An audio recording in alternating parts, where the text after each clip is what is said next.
নতুন খোলার মধ্যে এত সুন্দর রুমালের মতো নরম পিঠা হবে ভাবতেই পারি নাই। আমি বানাবো এখানে খোলা পিঠা, যার জন্য খোলা পিঠার ঘোলাটা রেডি করে নিয়েছি।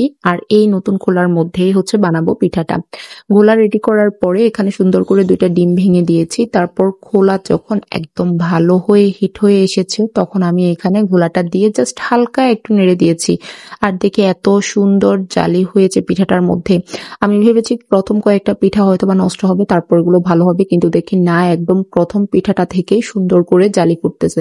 তারপর এটাকে সুন্দর করে তুলে নিয়েছি, একদমই কষ্ট হয় নাই। এইভাবে করে আমি 3-4টা পিঠা অলরেডি বানিয়ে নিয়েছি। যেহেতু আমি এক হাত দিয়ে ভিডিও করছি আর অন্য হাতে বানাচ্ছি, সেহেতু আমি সবকিছু ডিটেলসে দেখাতে পারি নাই। আমি পরে আবার যখন বানাবো তখন অবশ্যই দেখাবো। এভাবে করে আমি কয়েকটা পিঠা দেখেন সুন্দর করে উল্টিয়ে পাল্টিয়ে বানিয়ে নিচ্ছি। আর এত সুন্দর সুন্দর এগুলোর মধ্যে জালি প্লাস এত বেশি সফট ছিল, নিজে হাতে না ধরলে বোঝাই যাবে না। কেমন লেগেছে আপনাদের কাছে সেটা কিন্তু জানাবেন।